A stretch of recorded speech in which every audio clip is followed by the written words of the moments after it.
my nephews or something, and I don't want them to eat candy, I'll give them a bowl of cinnamon toast crunch just so they can eat like so it's funny because like whenever their parents are like they want to give them chips and stuff, they'll ask for cinnamon toast crunch instead, and they'll eat it like little chips instead. And I feel like that's a better option, like health wise, instead of just like yeah, don't get me wrong, give them a bag of like sweet chili Doritos, you know what I mean? But I'm not gonna do that. I'd rather just yeah. So I'm like Pavloving them. So whenever their parents are like snack, they think of oh yeah, you know we should get those little cinnamon toast. So they don't even eat it for breakfast anymore because they treat it like it's like a snack. That is just funny. Like even me too, because they saw me doing it one day and they asked me like, "Can we have some of that?" And I'm like, "Oh, your parents don't give you this?" And I asked their like my uncles and aunts, I'm like, "Oh, they don't eat cereal. What's up with that?" They're like, "Oh, it's too high in sugar," and I'm just like, "Okay, but like kids should experience cinnamon toast crunch at least to know that like you know what I mean? Because it's not like you eat cereal for the rest of your life, right? It's like Unless I you're go through James Pelton.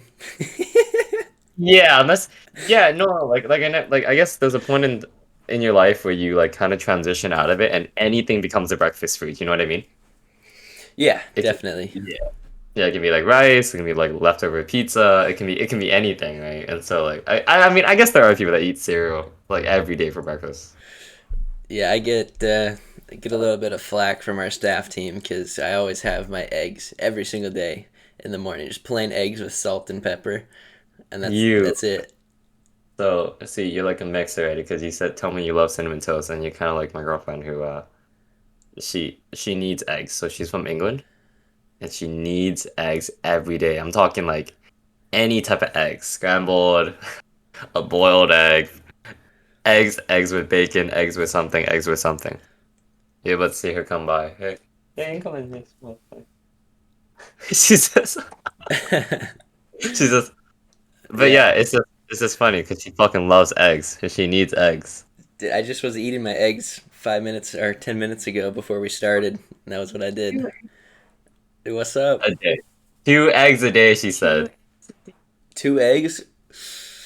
Dang. Always for breakfast. Always. It's like the most horrible thing ever. Because I'm like, okay, what happens if we don't have eggs? Like, you can eat anything else. And she's like, no, it's not breakfast food. And I'm just like, okay, but, you know, anything can be breakfast food. I Yeah, mean, that's so. fair. That's fair. Usually I have 4 or 6.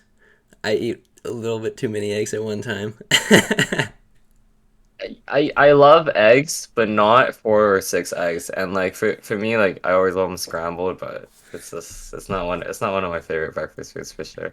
That's so funny, though. James Felton is fucking cereal every day. That's funny. Oh, there, I see Austin. What's up, Austin? Hey, Austin. Yeah, but I suppose we can actually get started Yeah. getting to the non cereal and breakfast food talk. Sure. Anything you want. Yeah, I guess we could start off by just telling us a little bit about yourself and kind of what got you into the DeFi space. Did you want to, did you want me to like reference like my investing experience or just like generally who I am? Because you know how usually when you ask information about someone, like, did you want it to be crypto relevant or did you just want it to be like anything about me? You can do whatever you're comfortable with, but Sure. I think it's definitely engaging to have more intimate conversations on podcasts, I think, with Mm-hmm. getting to All right. know the person that we're speaking with. So if you want to go into your background and then kind of lead into how that kind of leads into your crypto and DeFi experiences. Sure. So, you know, I went through life loving fitness. I was on Team Canada for the Olympic rowing team and for the dragon boating team. I was a team captain in dragon boating, and then for the Olympic rowing team, I was all through high school. So that was ages. Y- I only know it as U24, but it was basically the ages from well, what's grade eight? 13 all the way till about 20 or so, because I did it even after high school. Um, you know, I love fitness growing up, and I was like, bro, this is fucking incredible. This is great, right? And so I was so in my personal life, I was a personal trainer for a long time before I moved over into working at a physio clinic, right? Personally, I always loved helping people, And it came a point in time where I guess people didn't really care about their health as much as I did, and that kind of demoralized me. And it's I think it's the worst feeling ever when you care more about somebody's health than they do. You know, because like you want this person to have this beautiful life, you know, lots of longevity, lots of fruition to it, but that can't be possible if you're deterred by some type of health impediment, right? And that's either obesity, that's diabetes, that's some sort of, or even some sort of injury, right? And so that kind of leads me into why I moved into a physio clinic. So I worked as a physiotherapist assistant for a long time. At a very young age, I beat out a lot of students, and I was like, you know what, this is incredible. And so I was working really closely with the kid, and I remember them talking. They're like, you know what, Kevin, if you decide to uh, finish your kin and then pursue your master's in physiotherapy, you can work here. And I thought this is great. But one of the things that disappointed me even more was I found that people who did physiotherapy sessions specifically for rehab, they did not care about their health even more than like people at the gym. So I was like, wow, that's kind of confusing because this is not really relevant to weight loss or getting shredded for the summer or getting bigger because your girlfriend dumped you, you know? This is was like people who snap their ankles, you know, injuries with Achilles tendon, whiplash from a car accident, stuff like that. And then every single time they come into a session, they'd be worse off than they originally were the previous session. And I thought, hey, are you? I'll just use the example, Jack. Hey, Jack, are you doing the exercises I told you? Are you doing what we practice in each of our sessions? You have to remember, these guys are paying like $200 a session. If you guys have ever been to a physiotherapist, right, you know that like working with them for an hour, like they're quite costly, right? And either you're covering it or your insurance is covering it. And so I thought, holy shit, this is really, really demoralizing. I don't want to do this for the rest of my life because these guys don't give a fuck about their health either. So moving on, I was like, you know what? I want to do something good. So I was studying nursing. Okay. I'm a third year nursing student. I got about one and a year, half more before I can take my registered nursing exam. And I was like, man, I can't even stand the sight of blood. I literally start squirming and get really uneasy, and I go all nauseous, and I'm like, oh fuck, I cannot handle blood at all. And I thought, okay, I did 1 year in kin. Luckily, a lot of my courses were carried over to nursing, and I thought, holy fuck, okay, I can't even handle nursing at all. This is actually even kind of depressing now, right? So I was like, what do I do? And so I've always been familiar with investing. One of my friends Pick Jedi will refer to him as because I'm gonna have him on my podcast eventually. He's really experienced.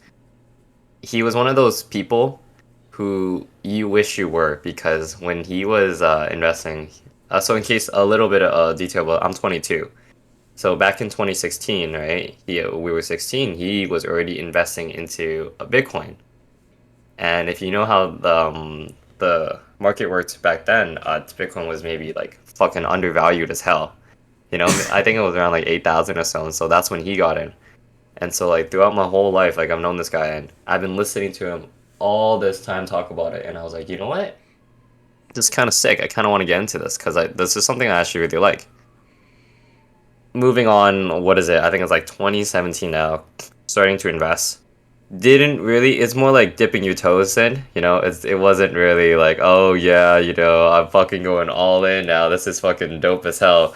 No, it was just like, oh, $500 here, $1,000 here, $200 here, and most of the time they were rugs, right? It's because it's crypto, and obviously a lot of like, and so the type of investor I still am, but I'm the type of guy to legit put money into index funds, you know? So that should give you a little bit of an example of how safe I am. And then there's crypto, which is like, oh, you know, this is kind of more volatile. I kind of like it a lot more. And it was around this time where, for some reason, the YouTube algorithm kicked in and recommended me Olympus DAO. And I want you to understand somebody who's brand new approaching a veteran investor, especially your friend. And I told him about this thing that had like, at the time, I believe Olympus DAO was actually up at like 52,000 APY, if I remember correctly. So I found this about 3 months after they had launched. And I remember showing this to him, and he shit on me completely. I don't know if you guys were around for the Olympus Dow time, but he shit on me completely, and I was just like, because at that point, right, I wasn't. Remember, I am, I was studying healthcare. I was not well versed in traditional finance. So even understanding that banks give you maybe 0.01% or maybe like 0.1%, right? Not even a percent sometimes, like 0.2%. I was like, oh man, 52,000 APY. I didn't even understand what that number meant. I did not. So me approaching my friend who's been investing in stocks ever since he was like 15, this guy definitely knows more than I do. He was like, nah, Kevin, this is a rug. This is a Ponzi, blah, blah, blah, blah, blah, right? And then, funny enough, he goes home and he calls me. He's like, I think you found a fucking hidden gem. And I was like, why, right? Because even I didn't understand. I didn't understand the white paper. I didn't understand how to do the research. Literally, the YouTube algorithm recommending it to me. And I can't even remember who made the video on Olympus Out, but it was definitely like one of those guys who did like those like cum stain thumbnails with like his mouth wide open and it said like 100x or something and his eyes are like closed shut. Like I remember like very visually, this is fucking guy with like long hair and he's like this. Like and like it's like the water drop emoji with the fucking eggplant and it said 100x and I was just like sure, right? And I clicked on it. And then I showed him and he shit on me completely and the day after he's just like holy fuck, you found something good. So we put money in, did very well. One new land came in, right? We stuck to the original. Didn't put money into one land. Didn't understand who Danielle was. And honestly, we should have because I know that Wonderland did far better than Olympus Dow did, just purely because it was on Avalanche, right? No gas fees. People didn't have to like smaller people didn't have to participate into paying 50% basically because that's what people were putting money, right? It was like $300 and you pay like 150 in gas.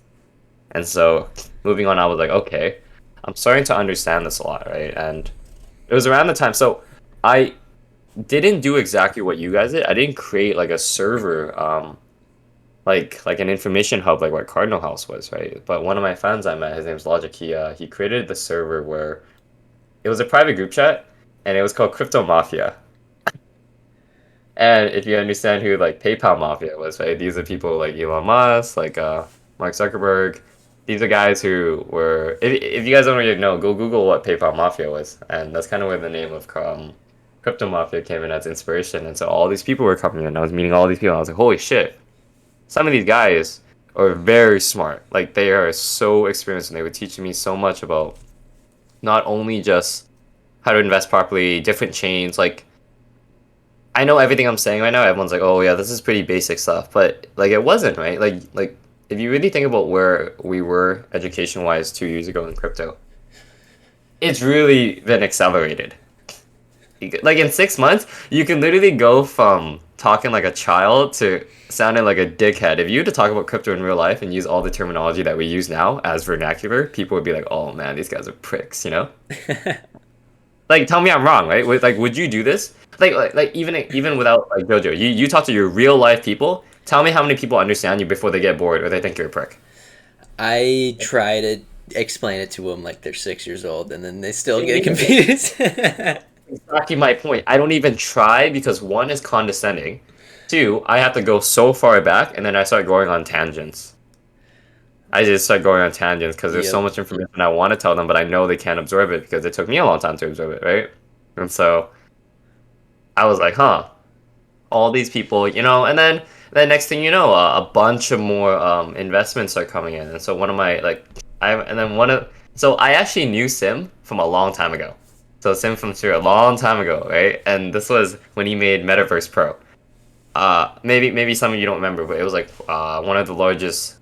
I won't say DAO, even though that's what people think it means. It was it was a DAO, and it was one of the largest Olympus DAO forks, arguably the biggest one on Binance, right? And so I met him. I know Harbinger. So I met a bunch of people there, and then a bunch of people there were coming into Crypto Mafia, and I was like, oh fuck, what the hell? This is crazy, right? And one of the things that made me really mad, like really mad. Okay, so fast forward now, my investments are doing really well.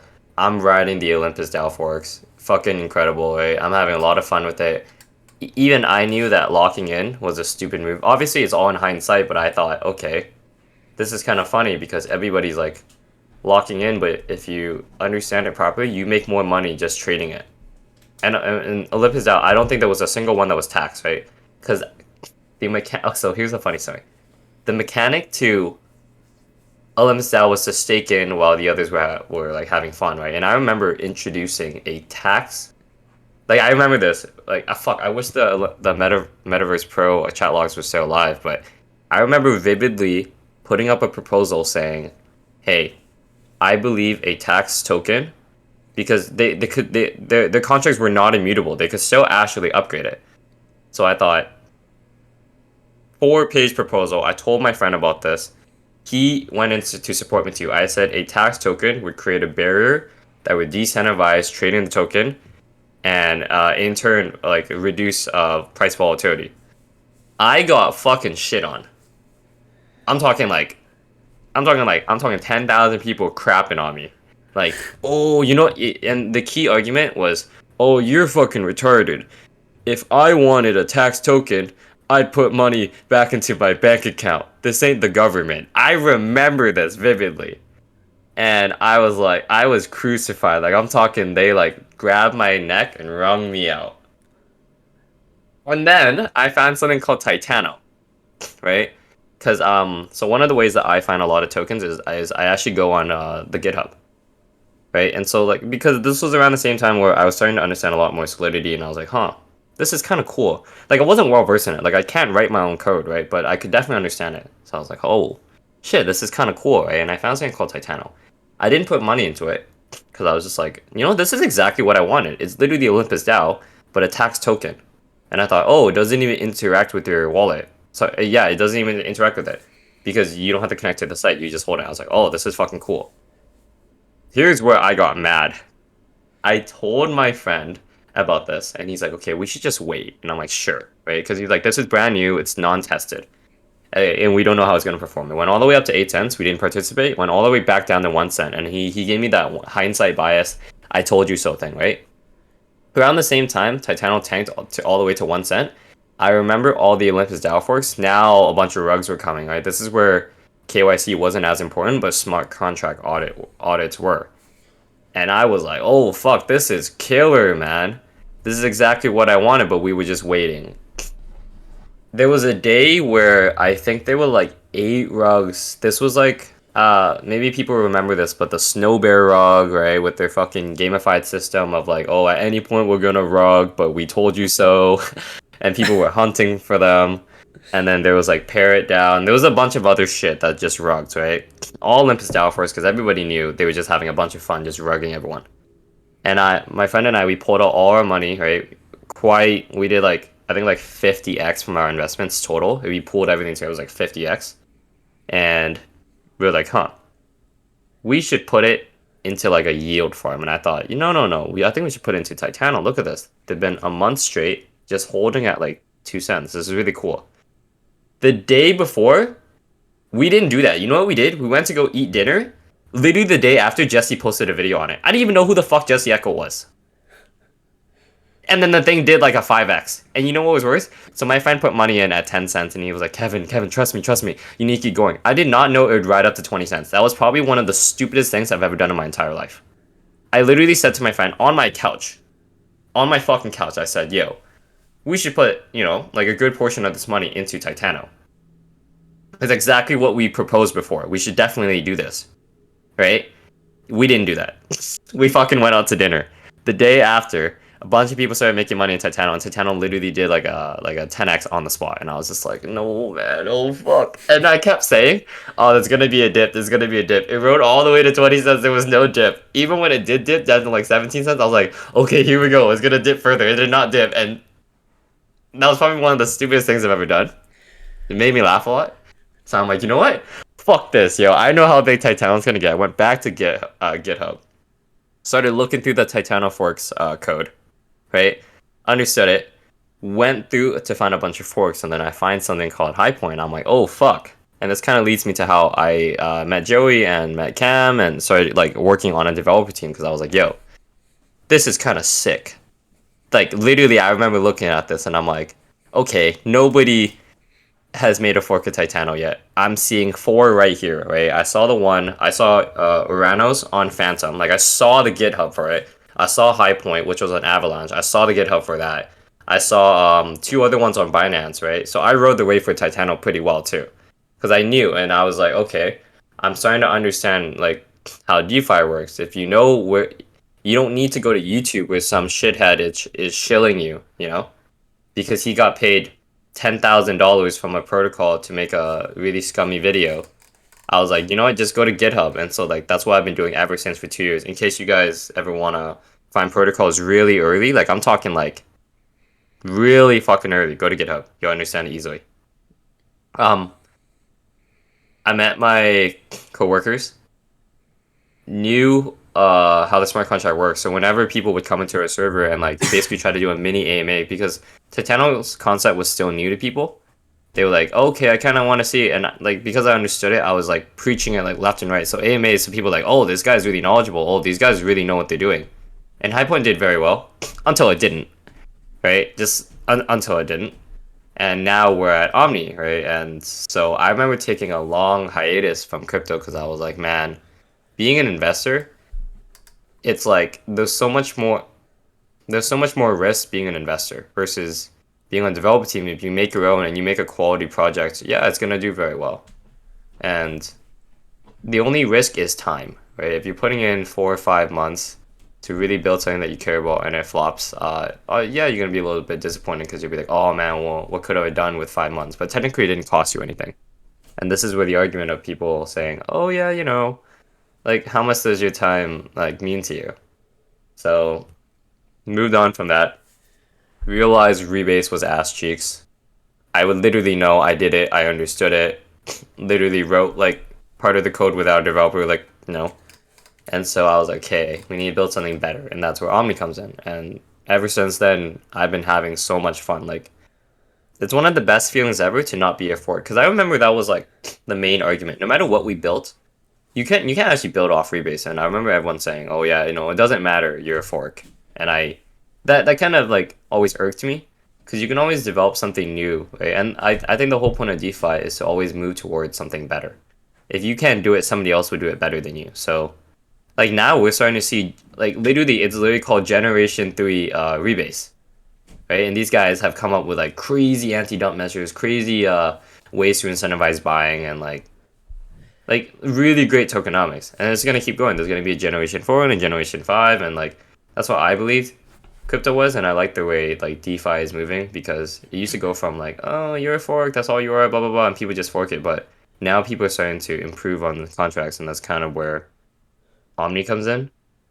And we went the complete opposite, right? We went real utility because we were like really happy, and even if like Omni doesn't do well, to be honest, the amount of experience that we've gained from this again, and the amount of knowledge that we have now, like this is crazy. I know Omni would do well. It's just yeah, it's something I'm really passionate on. I'm really happy with, and to be back in DeFi finally after like a 6 month hiatus, I can't say that I missed it so much because I was talking to Am. He's actually in here. It's the Web 2 Web 3 thing. If you look at any Web 2 protocol, they're all business. They just got a website. They approach investment funds and venture capitalists, and that's it. You know, fuck the community. They don't even have a Discord. Their Telegram doesn't even exist for these guys. They just got customer support and an email. You know, and then there's Web 3, which is like Discord, Twitter, AMAs, blah blah blah blah blah, YouTube videos with content creators. I think I talked to you about this. You know, it's flashy thumbnails. So yeah, that's just quick summary on me. A bunch of tangents along the way, but yeah, that's where we are now. And then I met you guys, and I was like, holy shit, these guys are kind of cool. You know, obviously we bonded over a lot of things, but coming back to the space and reapproaching people, it's been a lot of fun. Like reconnecting and like because you know you grow together, you get rich together, you go broke together. That's just kind of what DeFi is. I find that people who suffer together in misery, that I can't remember the poem, but there's this thing where, if you suffer together in misery, your connection is stronger.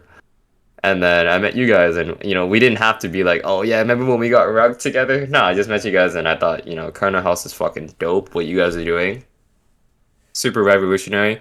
The chess tournament, a lot of fun bringing DeFi together. Again, that's what Web3 is. It's all community, and I think you guys are really excelling in that concept. So yeah, Appreciate that. Appreciate yeah. that. So, funny you mentioned quick summary. Yeah. Quick summary, but No, that was awesome. I don't even know where to start. You talked about a lot of that's different about things. yeah, that is about as intimate as it gets, right? Because you're like, oh yeah, people want to get to know you. Okay, sure, that's about as intimate as it gets. All right, Yeah. fair enough. Fair enough. No, I appreciate that. That's a very in depth background about who you are as a person Yeah. and your journey into the DeFi space. So it's a wild ride to say the least.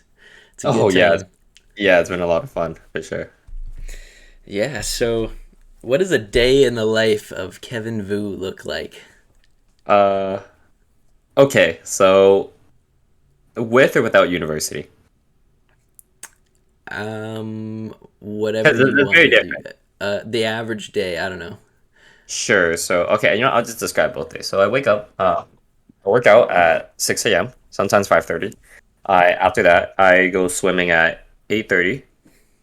And then go home, go do OmniVerse stuff that I need to do or anything crypto related. So I go check on my investments, go check left and right if there's any new protocols here and there. So now it's around 11 a.m. or so. I have my first meal at 12. If I have a call with the team, I'll hop on the call. I do my actual work that I need to do, like for actual work.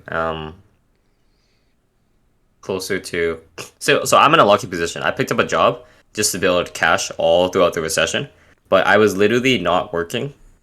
Um, if you don't count crypto as working, then I was not working for like 6 months. You know, my investments are doing very well, so I'm very happy. But I picked up a job just because I've been kind of a little bit like worried because I'm like, you know what, if the recession, because an average recession lasts around 27 months, so I thought, you know what, we need to build like cash now. Cash is king for now, and the second Ethereum or something hits 700, I'm probably gonna empty my whole bank account and go straight in. Like actually one of the things I've been doing because I have an account withdrawal limit which is like 5 grand a day. I've been moving 5 grand out all the way into, so I'm Canadian if you guys don't know. I use Newton. Newton's like one of the easiest exchanges to use. I've been moving mass amounts of money into Newton just so when Ethereum finally hits like 700, I'm just gonna buy all of it. Like I'm talking close to like 6 figures all in. Just because even I know that's the fucking move. Even if Ethereum does not return to all-time high, like 5,600 USD, it's a pretty stupid move to not put money into Bitcoin and Ethereum. Like, I think that one of the things that we've been seeing a lot more. This is a little tangent before I return back to what I do, but one of the things that is proven is Bitcoin and Ethereum will stay. All the like Binance, they just came into top 10 maybe fucking last year. But just a little heads up.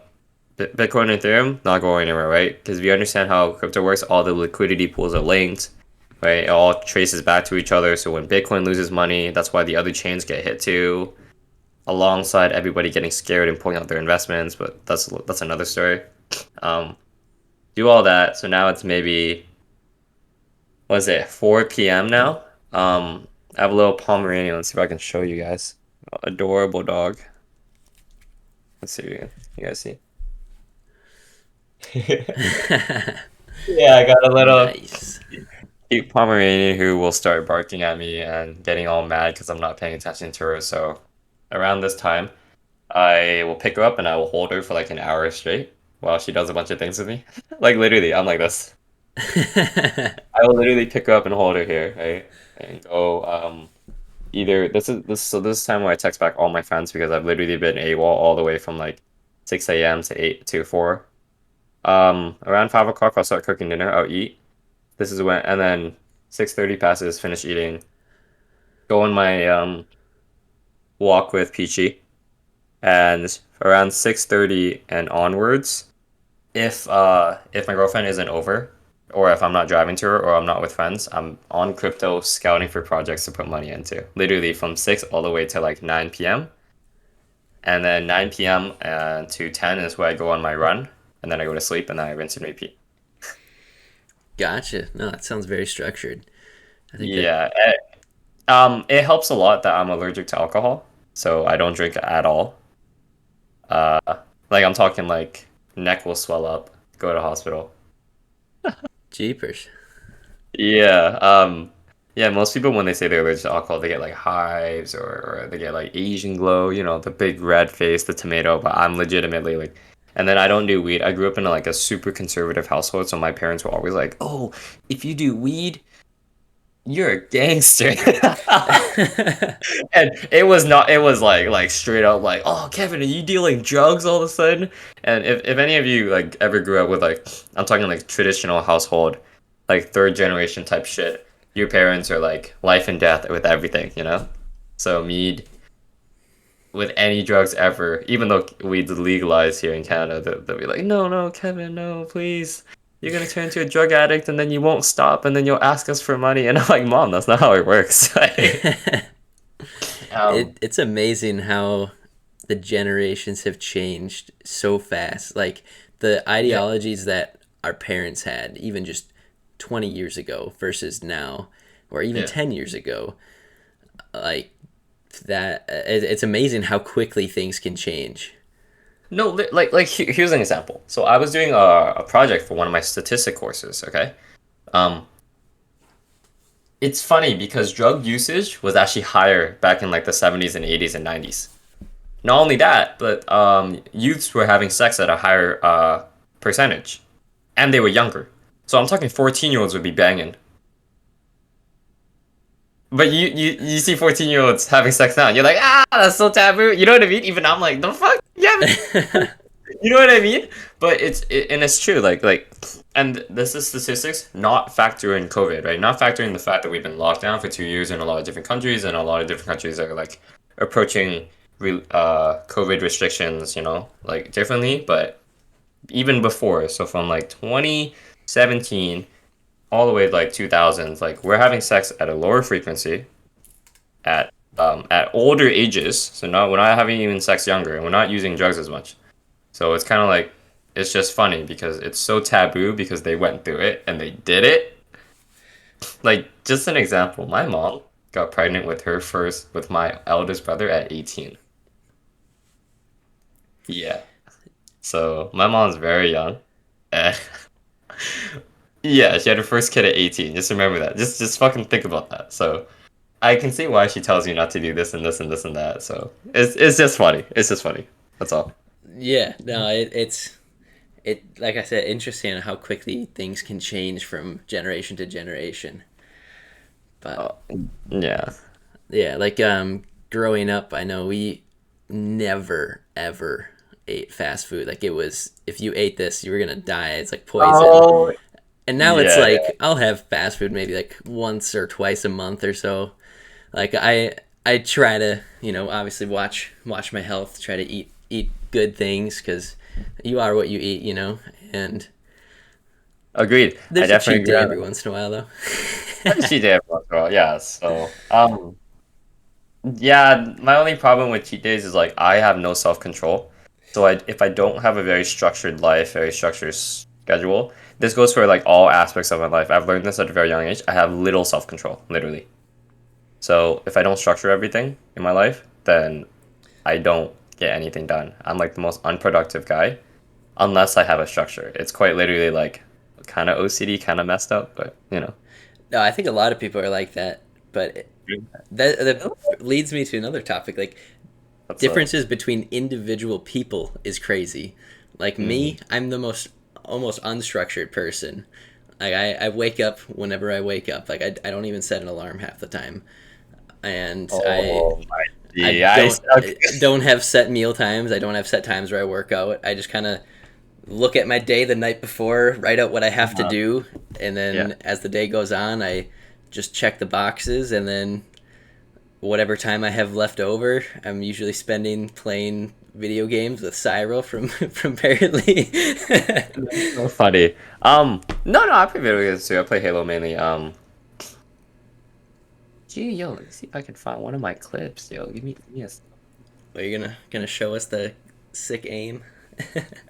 Yeah, hey, you think I'm joking? Let me see if I can find one of my clips. Yeah. You get introduced to the next topic. I'll try to find it. All right. I don't have like a set schedule or like Yeah. a plan in place. I just kind of have a free flowing Yeah. conversation. Whatever pops up, pops up. But Let me find it. another pretty popular topic, especially in the crypto space, because Ooh. we're Yeah, we're getting crypto. Okay, okay. well, predominantly in the crypto space, it's like we got young men. Essentially, is the vast majority of people, and a lot of young men are into fitness. And I know you have obviously have a huge fitness background, and Yeah. you're big into it. A lot of the podcast guests that we've had on thus far are pretty big into fitness. So I guess tell us a little bit more about your journey on that, because I know that it's a All right. mental journey as much as it is as a physical journey. Can't speak. So straight up, I literally got into fitness because my brother was a fucking jock. Like dead straight. Like that's just literally the easiest way I can say it. This guy was a played football, played rugby, and this is in Canada. This is not the fucking United States. This guy did basketball. He did everything. I remember very vividly. We were maybe he's 5 years older, so when he was 18, I was 13. And we were in the States. We were visiting my family in Louisiana. And he was literally saying to me, like 10 times in a row. And I'm pretty sure this guy coined the phrase fat fuck. Literally, imagine saying that to your 13-year-old brother. He literally called me that my whole life. And now I'm fucking diced. Like that's just straight up because I put in so much work and so much effort. Like this guy would quite literally say, "Yo, you're a fat fuck." Out of nowhere. It wouldn't even be to like just to tell me to lose weight. He would just start instigating. And that's kind of where that my motivation came from. Like, yo, you know what? I kind of don't like that feeling. Like this was even before, like you see on social media nowadays where they're like, oh, like you see the posts all the time now. Oh yeah, it's the body positivity, it's the blah, it's the everybody's perfect, except everyone, blah blah blah. The zero fat shaming, etc., zero skinny shaming. I'm like, no, like that shit is literally called natural selection. Obviously, I don't go around calling people fat fucks like my brother did, because I literally know how they felt. But then I also gravitated so heavily onto the other end. I moved into health and fitness. Like I literally became a trainer. I moved into physical. I did my best to literally try to help people. So I moved from one end all the way to the other. So I understood exactly what people meant. And like working out at the age of like 13, it really changes the way you see things. Cause you're like, oh man, fuck, everyone's doing this while I'm doing this. Like I remember very vividly, my friends, like one of the, in high school when you just hang out, you just go to the mall, right, with all your friends, like fucking 15 people, or you go walking around, you just hang out at the playground, shit like that, right? Or you go to like the nearest like 7-Eleven or like a bunch of you just do a bunch of things that's always involving like eating and stuff. And so I was always working out alone. I actually ran, if I can find the photo, I actually ran the fitness club even in my high school. Because I was like, oh man, I understand what it's like to have this insecurity. And you would think, like a 13-year-old doesn't care if he's fat. You'd be surprised because I remember how I felt. Like, couldn't take off my shirt, couldn't. What's the most extreme example? I remember I didn't even eat for 10 days at one point. I was just straight fasted. Like, I actually remember this very vividly. I fasted at the age of like 14 for 10 days straight. And because I was so young, so in case you guys didn't know, can you fast that long without dying? Yeah, you can. If you control your electrolyte balances, yeah, you can. Because you need certain minerals, you need certain nutrients to stay alive. You can actually fast long. Obviously, you have to train for it, but you can actually go 10 days, 30 days. I had to stop on the 10th day because at one point, I got up and I passed out on my bed, and then my mom had to force feed me. But I quite literally remember what it's like to go through this huge insecurity before you start finding this confidence, and it started really easily too. You know, I think everybody hops through. So I recognize the phases of fitness, and I see it all the time. So it always starts with body weight, mainly because you're insecure and you don't want to hop into a place where you think everyone's going to judge you, and that's fair, right? It's always body weight. You either go on a jog or you start learning how to do push-ups and pull-ups at home. That's just it.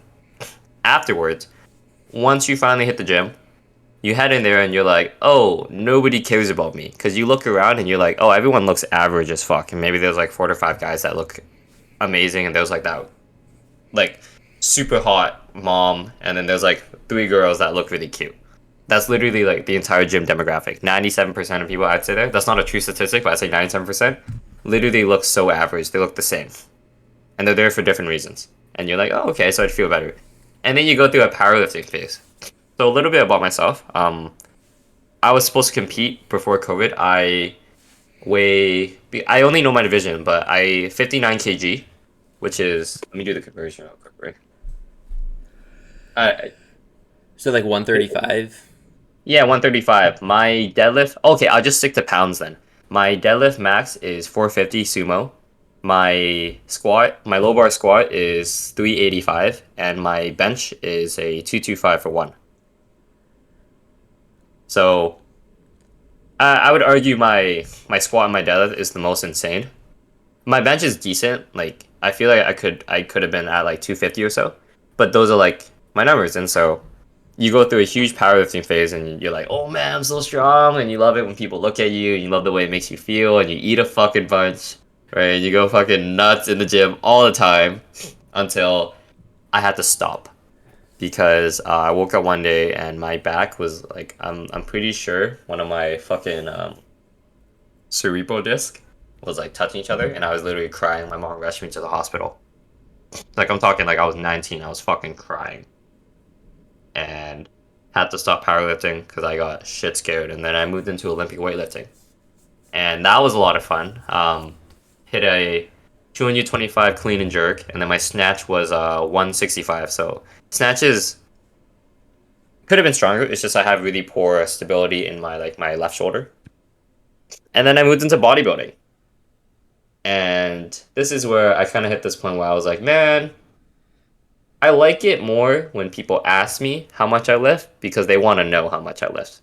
I don't want them to be telling like one of my friends, super skinny guy, maybe like 80 kg, that lifts close to around 700 pounds at 80 kg. That's like 172 pounds. That's like, what is that, 5 times body weight, 4 times body weight? His That's bench press insane. is 315, and and it's all really good range of motion. And his squat is fuck, I think it's like 560 or something. I can't remember what that is in kg, but when I train with him all the time, he humbles the fuck out of me because he does not look like he works out at all, like at all. And I was like, man, I kind of want to look like I work out. I kind of want to. I kind of want to look like I like it better when people ask me because the majority of people that ask me how much I lift are guys. It's just the truth. You don't go to the gym, so a girl in real life asks you, "Oh my god, how much you bench?" The fuck you think she's gonna ask you that for? You know? No, a guy would be like, bro, how much you bench?" Literally, I've had guys ask me throughout my whole life. I can tell you 100%. Yes, working out like boosts your confidence because you feel more attractive, and every clothes looks good on you. You feel great. But in terms of bragging rights, guys, all guys, I've never had a single girl in my life ask me unless he or she was a coach because they want to know my numbers. You know, and that's where I am now. And part of the reason why like I exercise 3 times a day, I work out because I love it. That's a lot of fun. I've started to learn how to swim because my mom. So a little bit of backstory about my mom. She's from Vietnam, right? She had to flee to Canada at the age of 13. And I'm talking, I would know. I literally did 2 rowing sports. She had to fucking come over to Canada in a canoe from Vietnam because of the because of the Americans and the French. So when they invaded Vietnam, she had to literally flee at 13 on a fucking canoe boat with oars. They did not have a motor. It's very key. They did not have a motor, not like a jet ski with a thing goes. They had a fucking. They had 6 oars and like 15 people on the fucking canoe. And it's funny because, so if any of you message me after, if I can find it, there was a video of her at like age 16 in a refugee camp in the Philippines. Like, I remember my mom showing me that, and I fucking cried because I'm like, holy fuck. Like, you made it to Canada, you did all this. Like, if I could find it, there's literally a video of her because there was this huge reunion where she connected with all the people in the refugee camp to be like, oh, where are you now? And like, so the person that ran it, one of their children tried to reach out to every single person and hire like private investigators. And like, my mom was sent the video because she was like, hey, Kevin, look, look, look. And I saw her at like age 16, like wearing scrappy ass clothes. And I'm like, holy fuck, like I live in Canada and I have my own room and I have a computer and I can do this and this and this and that. And there she is at 16, fleeing from a country, didn't even know her parents. And I was like, oh fuck. And so one of the things that she hates was because she's seen it all. She's seen like I can't even comprehend it, but she's seen real tidal waves, like real ass in the middle of the ocean. You know, like there was nowhere to go. You can't go inside in a ship in a boat cruise. You're just in a fucking boat and they have to pedal all the way. And she made it to Canada, and she found her way to Vancouver. And I was like, oh fuck. And so when I told her that I was starting to swim, oh my god, my mom cried so much. Because her whole life, she always said to me, no, no, if you swim, you're gonna die. And I didn't understand it until she showed me that video, and I was just like, okay, I understand it now. She's seen some real shit in the ocean. You know? Yeah. Like, I think the closest thing people can comprehend is like, you're thinking Titanic. And honestly, you're probably right. I'm probably right about that. So when I told my mom that I was learning to swim, oh my god, like I'm talking like crying, like fucking heart attack, about to like disown me. And that's kind of what she did throughout my entire rowing career. She'd always call. So in the speaker, so in the boat we'd have 6 speakers, so just so every single person could hear, right? Um, right at the front and right at the back. So whenever it'd be synced up to my coach's phone and the microphone, so he could hear us, right? Because they would be on a motorboat beside us to watch our timing and tech. Every single time, my mom would call every practice. Never miss a day. Never miss a single day. Fucking like 8 years, never miss a single day. Hey, is Kevin alive? It's literally I'm talking every single fucking practice, and it's kind of funny because like she kind of Pavloved us, where every single practice, if we didn't get a call from her, we knew something was wrong on her end, like she was super busy or something at work, you know. Yeah. And so even now, like my lifeguarding, like my swim coach calls every single practice, making sure I'm alive every single time. So, and I was like, you know what, mom? I know that you think swimming is not an important journey, but it's arguably one of the most important skills you can have. You know, like you don't need any level of fitness to learn to swim. You really don't. I see elderly people doing aquafit, right? I see a lot. Like we used to do a lot of hydro training, right? If you have problems with your joints, you have problem with any stability and whatsoever, you do it in the water. You'll feel great. There's no the impact is way less. And then with running, right? This is so I recently picked these up. I was like, you know what? I see a lot of people who are really good at a lot of things, but their cardiovascular health is super poor. Like they cannot run at all. And so one of the things that I picked up was marathon training. To me, it's pretty important to be able to run for a long time and to be able to do it really efficiently and easily. And I thought, you know what? This is something that people seem to suck at, and not a lot of people consider it real training. So, I picked up running. I do around 5 to 6 miles a day. Um, well, my training program is I'm training for a 25K, and then afterwards I want to do a full marathon at 50K. But for now, I do around 5 to 6 miles a day with my Saturday is like a 1 mile only, and then my Sunday is like an 8 mile. So it allows me to fluctuate throughout the weeks. That's the entire fitness journey. Gotcha. No, Yeah. that's a lot to go over. No, I think Yeah. that That's 8 years of fitness. yeah, definitely. I think that this stories like what you were telling about with your mom, like stuff like that, Yeah. really puts stuff into perspective and helps you Yeah. have gratitude for things that are really just nice to have. Not necessarily stuff that you need, but like stuff that's just nice, makes life easier. And yeah, it really puts it in perspective. Like, oh, my shower wasn't as hot as I'd like it to be today, this morning. Yeah. Like, boo hoo. Like, you didn't have to canoe over the ocean. Like, Literally, like I told my mom, come to the pool. It's not what you think it is. Trust me. There are like 8 guards. There's lights everywhere. There are lanes to separate skill levels. Like I told her, I'm like, Mom, like it's a different time now. And I feel as though if I can learn to swim, she can too. Like I can really show her what it's like to overcome a fear because she embedded that fear into me. Like I'm talking shit scared. It's like it's kind of embarrassing because and everyone's like, "Oh, bro, you can't swim," and I'm just like, "No," and I'm not gonna explain why. But no, my mom really never let me swim. So I thought, you know what, if I learn to do this now, definitely teach her how to do it. She can see that one of her children has overcome the fear, and it's not that dangerous. That's the whole point of it, is to prove my mom wrong, just because I know she needs to overcome that fear as well. Yeah. yeah, interesting. Yeah, I completely have been overlooking chat this whole time. Oh, That shit. is completely my bad. We do have a few comments from Ewick in particular. He says, "Do you think there is no right way to do a rebase protocol?" He says he likes what Kyoto protocol has done personally, but seems the protocol people can't handle the inflation until the rebases are turned off. Yeah, so one of the things that we did with High Point, and you can YouTube all this, we're pretty open about it, is I vividly remember one of the founders talking to us, right? And he was saying, it was a founders meeting, and he said, "Guys, we need to turn off rebasing." And I literally said, "You're a fucking retard. We can't do that." He's like, "Why?" I was like, "I'd rather have this ship tank than to do that." And I told him, "What happens if Apple stops making iPhones? What are people gonna do?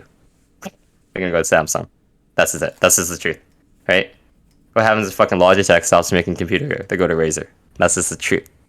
And at the time, shit was popping off. Literally, Sphere, Titano, fucking Saferu, a bunch of other random ass rebase protocols fucking going off. And he said, "We need to turn off rebasing."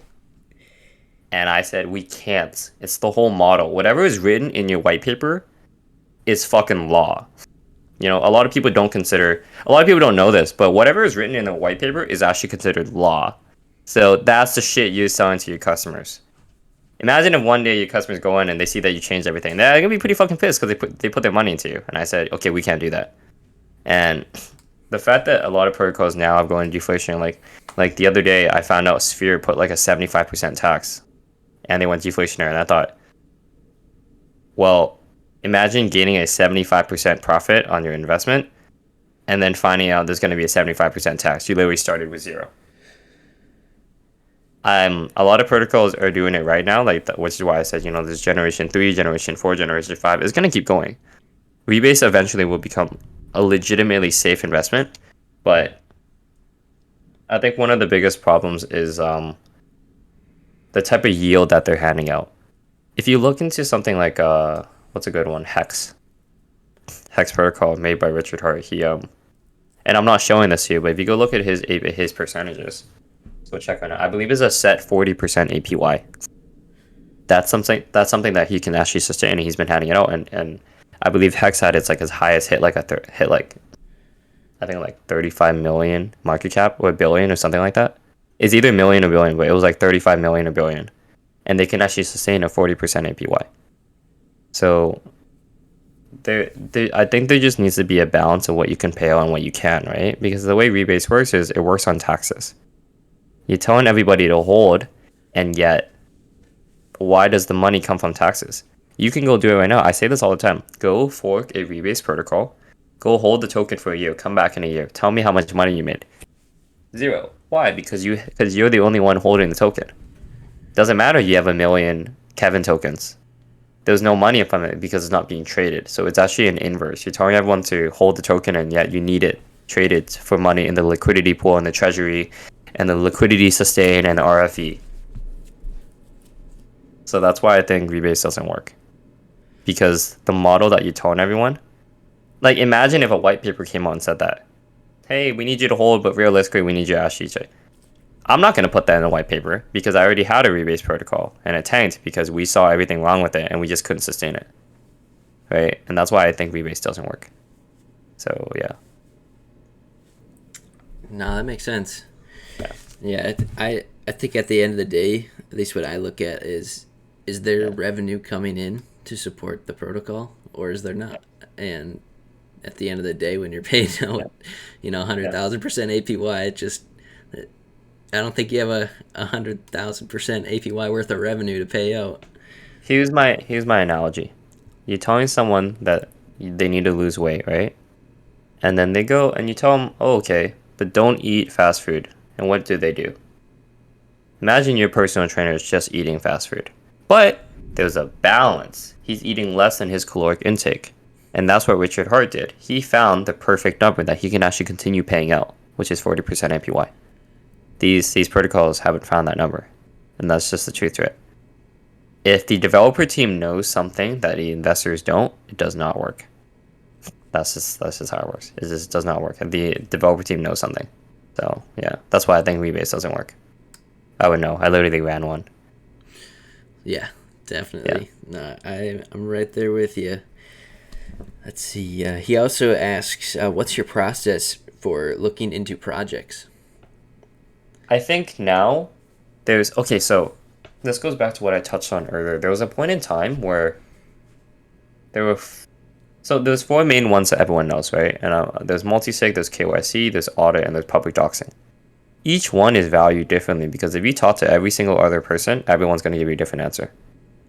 For me, one of the biggest things that I check on is a smart contract audit. I do not give a fuck who you are. I care about how your protocol works. Literally. I would know. Why does it matter that I'm Asian? Does that mean the protocol is going to 100x? I don't think so. Does your money go to an Asian guy? No, your money goes to a smart contract. So the smart contract is functioning and it's working properly. That's the biggest step for me. Next, obviously KYC and audit.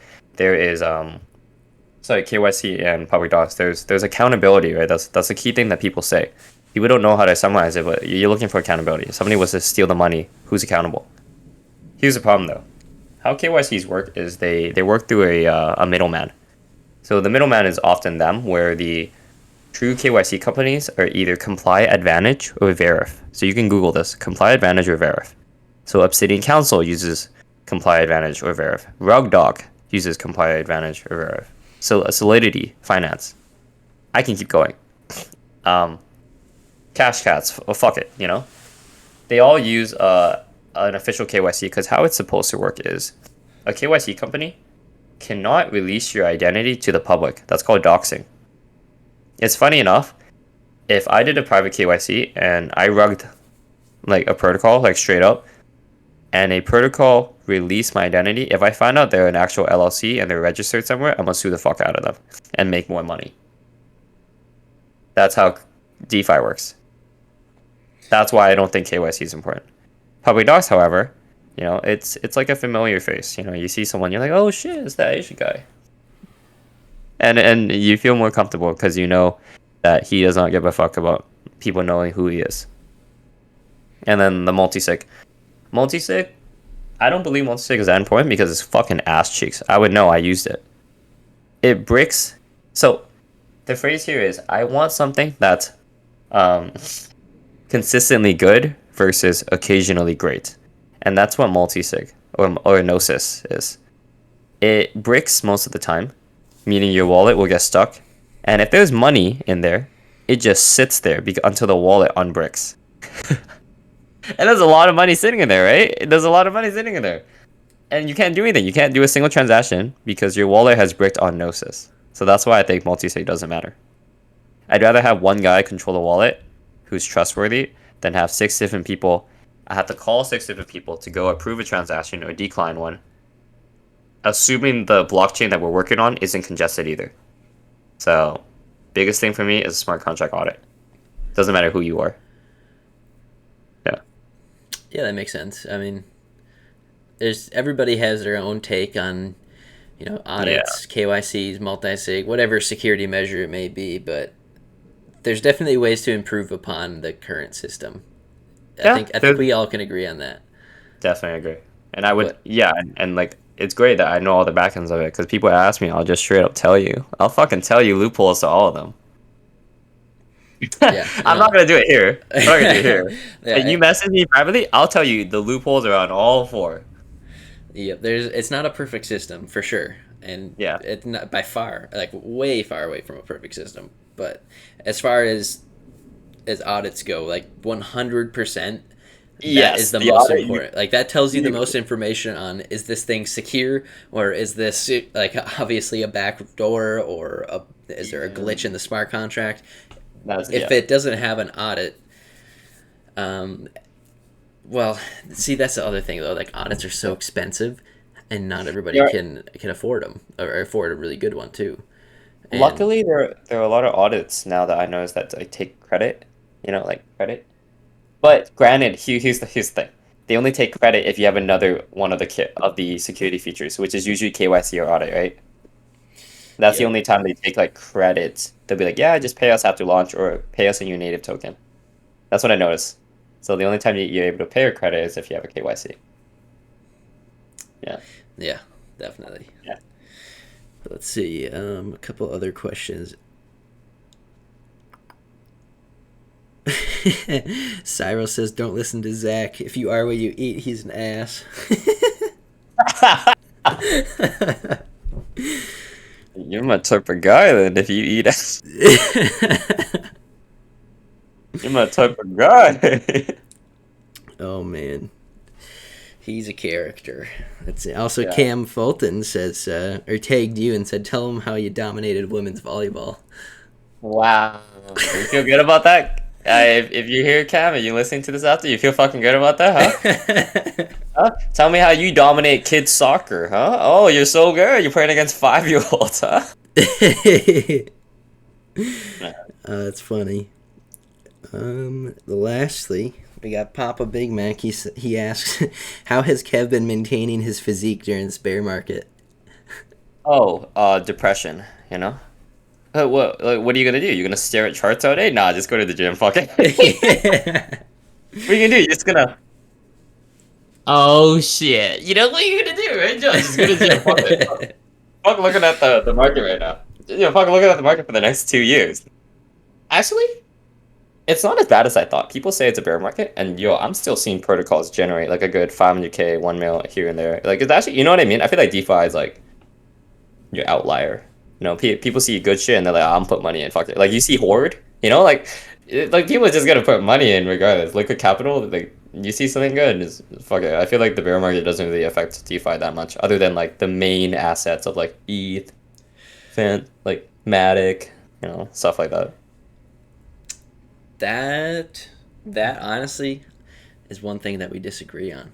I don't think You we've ever think it affects? disagreed on anything yet other than that. But here's my evidence to back it up. Okay. So when we launched our project in February, Hmm. um, we got listed on CoinMarketCap about a week Yeah. later, and from that we got 300 new holders overnight. So Okay. that was like, that was a huge step forward for us. I mean, that was huge. 300 brand new holders just from one overnight. Like I got listed overnight, and then I woke up the next day and I saw all these buys come in. I'm like, holy crap, something must have happened. Yeah. And then projects that are getting listed on CoinMarketCap now, if you watch their holder count, they go up between like 1 and 10. So Let's see. that's like 30 to 50 to 100 times fewer people looking to Yeah. get into new projects. So the amount of people inside of DeFi right now, I think those guys are staying strong. But like the new people coming in, Yeah. actually, Oh, never mind, what okay. new people coming in? Like it just is Yeah. very. It's just a lot lower amount of volume of new people coming in and trying to experiment with the space than there were 6 to 10 months ago. Okay, I see what you mean, but I will say that coin market cap is mainly for shitcoins. I that's will just say one that. example, and like a lot of new Yeah, people in the space look at that newly added section, I think, rather than right, are right, deep in the right. space, getting in front of projects that haven't launched on there yet. So that's just one Fair, metric fair. I looked at. Sure, sure. Agree to disagree there. Fair, fair, fair. Yeah, But yeah, I mean, hey, it's been over an hour. yeah. We've had a lot of great conversations. We'll have to have you back on sometime. This was super fun. It's always a pleasure getting to talk to you. Always, Always, Jack. yeah, I always have a lot to talk about, but no, it's Oh, definitely fun. kick it off, covers. Sad. Sam doesn't even attend the whole thing. Comes in right at the end and is like fucking just straight making flirty comments. Yeah, don't make, come on. It was a PG podcast. No, he just told you to straight up get naked. I think that's where we end it. But yeah, Zach, thanks for having me. Seriously, means a lot. Okay, that's also Sam. Okay, he just turns on his cam and he fucks off. Oh, that's funny. Sam is the operations director in OmniVerse. He's enjoying his weekend. I see that, dude. I wish I was on. It's a super gloomy day out where I'm at. I saw Oh, the sun in that camera. And it's making me jealous. oh, it's beautiful here. Like so, I'm gonna try and enjoy my weekend. Thanks everyone for attending. Papa Big Mac. I see you, bro. I see you. I saw you. Haven't talked to you in a long time, but good to see you back. And I think that's it, right? Yeah, yeah, definitely. Thank you everybody for listening in. Yeah, take care. See you guys.